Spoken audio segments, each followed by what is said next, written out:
Hi, I'm Stephanie Poole, founder and CEO of Birth Prep Academy. I'm on a mission to help pregnant moms prepare for their first hospital birth. I'm sharing revealing conversations about what it really takes to successfully transition into motherhood. So join me here to discover things like what to expect in childbirth, how to prepare for your birth. We'll also talk about breastfeeding and so much more. I'm so grateful to share it all with you right here on Oh Baby, the podcast created for pregnant moms preparing for their first hospital birth. Let's get started. Hello, and welcome to another episode of the Oh Baby podcast. My name is Stephanie Poole. I am a doula, a lactation specialist, and the creator of Bump to Bundle Blueprint. It is my joy to be here with you for another episode. Y'all, I'm so excited. I'm excited because, number one, there's so much that has gone on, which I'll jump into in just a moment. And on top of that, we have a juicy episode today. So I'm really, really excited. If this is your first time tuning in, I am so happy to have you here. Welcome, welcome, welcome. If you've already listened to a few episodes and you're back for another one, I'm excited for you too. Welcome. Welcome back, I should say. So, all right, now that we've done all that, you guys know I love to start every episode with a segment of my podcast called What Up Though, right? And it's where I really get to share a little bit about what's going on with me or behind the scenes or current events, whatever happens to be the flavor of the day. So I figured I would take this time during this segment to really just talk about what I've been up to and where I've been and things like that. So my last episode, we finished out and then life started lifing, y'all. Like for real, for real. Like I said before, I am a doula and a lactation specialist. So outside of just coaching my clients online with my course, I also have private clients that I am a doula for. I also see patients in the hospital. So yeah, and on top of that, I'm a wife, I'm a mom. So needless to say, things can get a bit hectic, which they have been, but it's been a good hectic. And I'll say this. So at the beginning of this year, I had a whole different plan of how this year was going to go. And then, like I said, life started lifing and it just shaped up to be totally different than what I had planned or was expecting. But in such a good way, I have no complaints. My business has grown exponentially.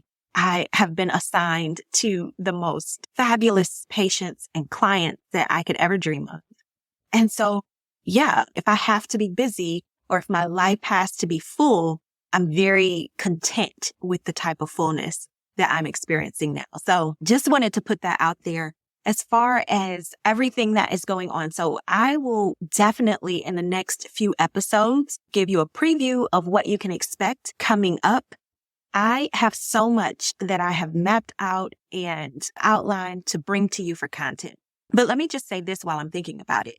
I want to make sure that my hand is on the pulse of where you guys really are in terms of your mindset. What you need covered as far as different topics that you would like to know about concerning childbirth, how to prepare for birth, and lactation. So with that being said, below this podcast, this video, you should be able to click on a link that will let you pop in some of your suggestions for topics or any questions that you might have. I would love to hear from you. So don't just listen to the episode. Promise me that you are going to pop into the description below and click the link to tell me what type of content you would like to see or what questions you have so I can make sure that I'm really being of service to you, right? So there's that. And lastly, I'll just say thank you so much. I have seen, even being away from the podcast in terms of not actively recording episodes, right? Because we took a break. Now I'm back. But even during my break, I was able to just follow and see the downloads and the shares and things like that. I just want to really shout you out for being here, for listening, for sharing with your friends about the podcast. And if you have a review that you would like to leave, I welcome all of it. I welcome all of it because you are why I'm here and why I record. So yeah, it just pushes me to go further. When I stop, my numbers climbing, I thought, I got to get back on the mic. I got to get some more episodes pumped out. And here I am. I am here. I'm excited. Y'all, without further ado, let's hop into this episode. Hey there! Before we start today's episode, I want to let you know about my free guide, Skyrocket Your Milk Supply from Birth and Beyond. Now, this is perfect for you if you want to get a jump start when it comes to starting and sustaining a successful breastfeeding journey. If you plan to breastfeed and you want to be successful right from birth, grab my free guide, Skyrocket Your Milk Supply from Birth and Beyond. Just go to birthprepacademy.com/milk supply. Again, birthprepacademy.com/milk supply. Okay, let's get started in this episode. Okay, so this is a totally juicy episode. Today I'm going to talk about what is a birth blueprint. And I got the notion to talk about this because if you follow me on social media, you'll hear me reference it. If you click on my website, you'll see the term birth blueprint there as I am telling you about what it is I do and how I am able to support my clients and customers. And also, if you choose to work with me, this is definitely something that you'll hear me talk about, a birth blueprint. And I realized that I hadn't really dedicated an episode to explain in detail exactly what is it and what makes it any different from like a birth plan or something like that. And it is totally different from a birth plan. So I felt like it was important to really hop into this episode and give you that background so that as we build on other episodes and I'm going forward talking about breastfeeding and how to prepare for birth and all these things that you can expect, you'll be able to figure out how this all ties into you creating a birth blueprint. Okay. So let me just start by saying, what is a birth blueprint? It's a concept that I came up with to really help moms transition into motherhood successfully. And that word successfully is very important because once you have a baby, you will make the transition, right? But the key is to do it successfully. Many moms, including myself, look back on their birth experience. And I often talk about like how hard that transition was. It was hard because I was new, especially for our first time moms. I was new. I was really trying to just figure everything out. I didn't have a point of reference. And so at the end of the day, it was tough. I could have used some help. And so through the years, what I've done is compiled a list of all the things that I've heard from clients, from different patients in the hospital, as a new mom myself, from friends, from family, and I've narrowed down the different areas that you should really focus on when you are looking to prepare for your birth. And the concept is that my belief, my hope, and what I've seen with my patients is if we can start from the end and reverse engineer it back, we can get you to where you want to be. In other words, when we create this plan, when we prepare for your birth and your postpartum, and then we work backwards to start putting everything in place to get you there, then you are more likely to end up where you want to be than just having birth to happen. As a matter of fact, one of my sayings that I coin all the time is, don't allow birth to happen to you, allow it to happen through you. I want you to keep that in mind as we go through this episode, because that truly is the sentiment I had in mind when I was creating the birth blueprint. So, okay, that's where it comes from. You might be asking, well, okay, so how is it different from a birth plan? Well, it's different from a birth plan because a birth plan is essentially a document that you put together with a list of your birth preferences. And so you say whether or not you want medication or what other medical interventions you would like to have or you don't want to have. You let your doctor and nurse know how you would like to labor and things like that. It's very specific to giving birth.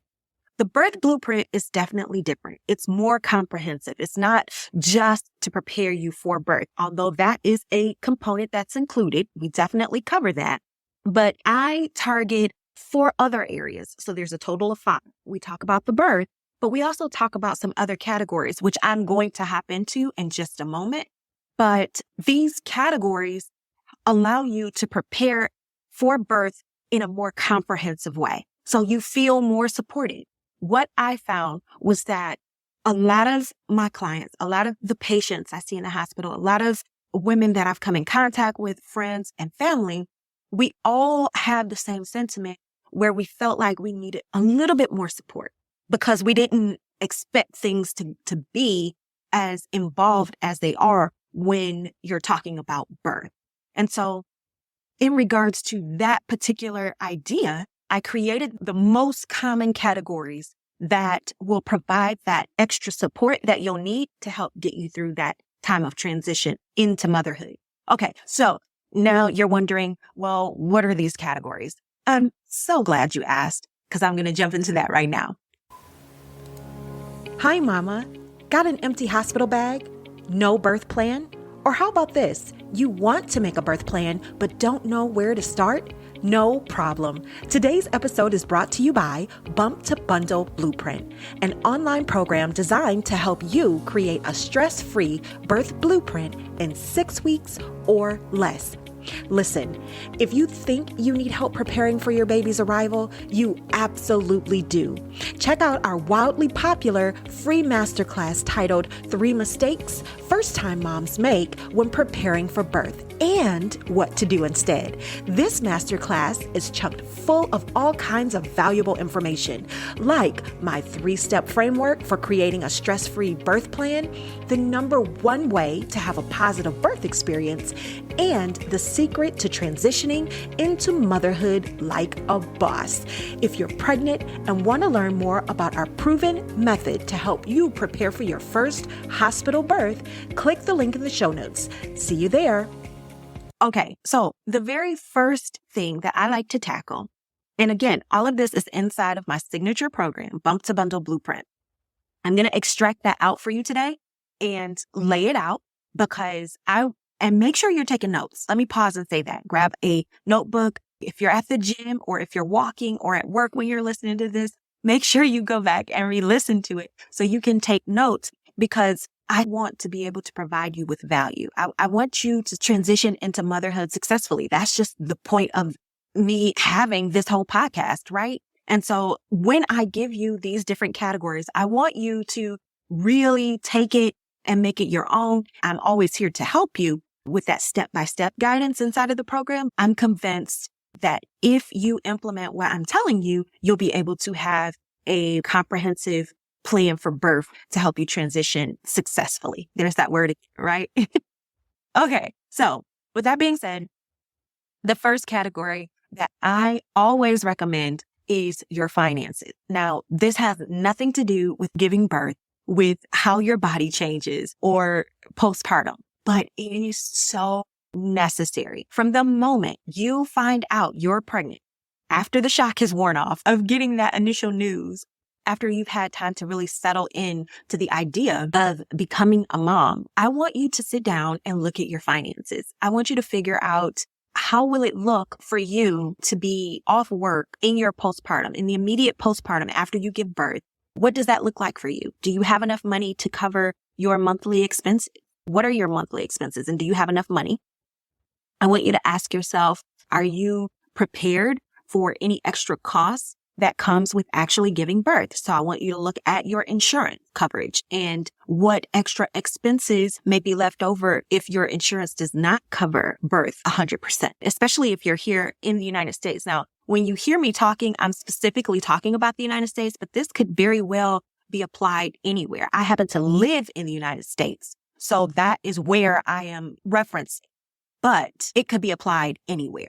You will need to look and prepare for savings because there are additional expenses that come with having a baby. The diapers, you know me, I teach lactation, so I'm always going to push breastfeeding. But even in the case of those who choose not to breastfeed, what about the cost of formula or the cost of just all of the little things, the onesies, the bottles, just every other thing that you may need as you yourself may need things or for the baby. These are all things I want you to consider in terms of your finances. So finances is definitely the first category that I like to look at. So definitely keep that in mind. Okay. The second one is your home. I always tell my clients and I walk you through step by step. You need to prepare more than just your nursery. Because when I say you need to prepare your home, most people think that I'm just exclusively talking about the nursery and that's it. But the reality of it is, I want you to think about it. I want you to think about your birth, and after you've given birth, it's a total life-changing event. And it's very involved for your body to then start the recovery process. You don't want to be burdened with certain tasks around your home. Ideally, we want you to have a very easy vaginal birth, right? Something very natural where the recovery will be very minimal. But there are a lot of women who, for whatever reason, maybe their medical profile or some type of emergency may arise with the baby, and they require more extensive treatment, right, during their birth. And those women have to recover very differently than someone with a vaginal birth or a home birth. And so in those cases, I want you to be prepared regardless. I don't want you to be underprepared or ill-prepared and things happen outside of your control, and then you're left just trying to figure it out. We want to prepare your home up front. What does that look like? That looks like having certain areas prepared. That looks like having meals prepared. That looks like having certain home essentials stocked and at the ready. Again, we walk through this step by step inside of the program, but these are all things that you can think of right now. You can just brainstorm what things in your home you need to make sure are accommodating for after having a baby. Another thing you might want to think about is your ability to climb the stairs. If something happens during birth and you're trying to recover from, let's say, a C-section or a vaginal tear, walking and getting around may be difficult in the first couple days after birth. Are you prepared for that? Do you have something in place where you can accommodate having to maybe sleep on the first floor as opposed to going up and down the stairs? These are all things that you need to consider when you are preparing for birth. This is what I talk about when you talk about having a birth blueprint versus just a birth plan. Okay? Can you see how this is building up to give you a little bit more support in all different areas, not just with the act of giving birth? Okay? All right. With that being said, the third category that I recommend you start preparing for in terms of your birth, as far as birth preparation, this is all part of the birth blueprint, is your actual birth plan. Now, this is where, that document we talked about, the PDF, it is very streamlined inside of the program. I encourage you to have a very streamlined PDF. Why? Because if you're here and if you follow me, all of my content is with the assumption that you will be part of the demographic that I specialize in helping, which is first-time moms who are giving birth in a hospital. And so if that is you, something to consider is that you will have nurses, and they're going to be checking you and checking and monitoring the baby, and they need a point of reference, but they don't have time to go through a 12-page document, especially for every patient admitted on the floor. That just wouldn't be reasonable. And so what I've done is I've worked with doctors and nurses to really streamline what the pertinent information is that they need to have and put that in the document. So that's what's included inside of the Bounce and Bundle Blueprint program. But as long as you put some of your preferred preferences and make it a one-pager, trust me, your doctor will love you for it. You're welcome. I'm trying to think off rip, like what is all on the form. It is, of course, the basic things like all of your contact information. We put on there whether or not you are GBS positive or negative, whether or not you would like interventions. If so, what type of interventions? It's a lot of different things, but hopefully those will start your juices to flowing in terms of how you want birth to really occur for you. And those are some things that you want to consider to be part of your birth plan, which is, again, different than your birth blueprint. Your birth blueprint is going to be the umbrella that holds everything pertaining to you and your birth journey. Your birth plan is going to be specifically the PDF, the document that you take so that your nurses and doctors have your birth preferences as it relates to the act of giving birth, laboring and giving birth. So that, just to be clear on that. So moving forward, the next category that I always encourage people to prepare for is support. Support. It is essential that you really target who your key players are going to be in postpartum. And let me say this, in regards to support. Support can look very differently based on where you are culturally, what your support plan is like in your family. It can be very, very different for every single person. The key is to really identify people that you know, that you trust, that love you and are really excited for this baby to be born, right? And I want to say, if I can, just offer a sense of encouragement to tell you to take the help. Another thing that I have found with my clients is that sometimes it's hard for them to take the help. I think it's something about how we're wired as women. I really do, because I feel like I see this in so many people, especially pertaining to women and how we give birth and things like that. And I think most women are great nurturers, meaning that most women really do a great job of seeing about everyone else. And sometimes it can be hard for them to then allow people to love on them or to take care of them. I think it's also difficult at times to be vulnerable in terms of being in a position to need help. And if I can serve any kind of encouragement for you here, I really want to drive this home. So pay attention if you've wandered off on me. But it's so important for you to take the help. Motherhood is a long journey. As they say, it's a marathon. It's not a sprint. And so you are going to be in the life of this baby for the rest of your entire life. Take it slow. If someone wants to help with watching the baby while you get a nap, take it. You have in-laws that want to watch the baby while you grab a coffee or go for a walk or whatever it is that you do, read or hang out, have lunch with your friends. Take the help. It is very easy to be consumed with thinking that you need to be involved in every aspect, everything that's happening with the baby. And I'm here to say you really have to take it in for yourself and really do everything that you can to take the help, get the rest, recover. And so you can be in it for the long haul. Okay? Trust me on it. Take that piece of advice, please. It's one of the things that when I look back on in my own journey, even outside of pregnancy, I'm just saying as a mother, I wish I would have learned that a lot earlier. Take the help. Take the help. You can avoid so much burnout by just allowing people who genuinely love you, who genuinely are rooting for you. They're excited for this baby to help support you in that way. So keep that in mind. And you definitely want to identify those people before you actually need to use their help. I talk about this in detail inside of the program, like how to reach out and different ways to really cultivate that relationship. But for the purpose of this episode, just know that you need to identify those people and really communicate with them prior to giving birth about how you may need to lean on them in those early postpartum days. Trust me, they are just waiting to be able to help you. So take the help. Take the help. Okay, we have come to the very last category, and it's pretty self-explanatory, but I'm going to put it out there, and that is have a postpartum plan. So the last component of the birth blueprint is a postpartum plan. So we go through and we really talk about what does postpartum, what is that?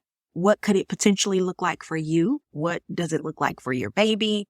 And how does it ideally look for you to have recovered?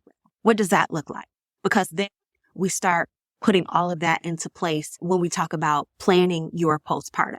Doing all of these things up front. And let me just go back and kind of recap every category. So we had the finance category where we check to see how can we cover our maternity leave, that postpartum when I'm off with baby, how will that be covered for me?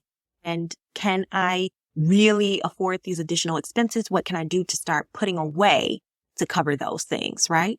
So that's number one. Number two is preparing the home, not just the nursery, but what else can I do to make that postpartum plan come together? So preparing the home, your birth preferences listed on your PDF birth plan, or it could be an electronic document. Either is fine. But what are your birth preferences? How would you like to labor? How would you like to give birth? This is what you will need so that you can effectively communicate with your nurse and your healthcare provider and the rest of the healthcare staff. The last two components is really identifying the support that you may need during this time And finally, comprising a postpartum plan, understanding what postpartum looks like for you, what that looks like for the baby, and then how will resting well or recovering well, how will that look for you? Let's plan it. Let's get an idea. Let's put some things down so that when you're in the thick of it, you can remember, no, this is my North Star. This is what I was thinking about initially in terms of how I want to recharge, what recharges me and how I can do that effectively. These are all things that, again, the reason why this was so important to do this episode is not just so that you understand clearly how I support my clients or what you can expect inside of my program, whether you're a doula client, whether you purchase the online course or I see you in the hospital, regardless, it's not just about understanding that. It's also about you being able to shorten the learning curve, right? So that your birth experience, how you remember your birth, it matters. It matters. That is a core memory you are making when you give birth. And it is a story you will literally repeat 10,000 times in your lifetime. 5,000 of those times will be to your kid who will ask you over and over again about, Mommy, was I in your tummy? How was it? What time was I born? What happened when I was born? Was the doctors there? Kids have a ton of questions. So you will absolutely tell this story 10,000 times in your lifetime, right? Friends, family will all ask. Your grandkids will ask questions about when you gave birth to their mom and their dad. So this story really matters. It matters for you and how you experience birth. And so hopefully having this information, these categories that I know for a fact, if you are able to prepare in the areas that I mentioned, it helps with the transition into motherhood. How do I know? Because I've helped lots of women do exactly that. That is how I know. I know it works because I've actually witnessed it. I've witnessed it. And as a mom myself, it is legit what I wish I would have had, especially going in as a first-time mom. Trust me, the hardest thing to do is learn everything on the fly. It's like building a plane while you're literally in the middle of takeoff. It's impossible to do. It's hard to do, as opposed to being prepared and ready and excited about your birth. So I hope this helps. Listen, if you want to jumpstart your journey of preparing for your birth, simply go to birthprepacademy.com/hospital bag. Again, that's birthprepacademy.com/hospital bag. You can download my free PDF checklist to help you pack your hospital bag in 60 minutes or less. Why? Because it's a straightforward checklist that will tell you exactly what to throw in the bag and how to get ready, put it by the door. Boom. That part is done. You can mark it, check off your to-do list. So if you're interested in that, again, birthprepacademy.com/hospital bag. Okay, y'all, that's it for this episode. Thank you so much for tuning in. Until next time, happy birthday.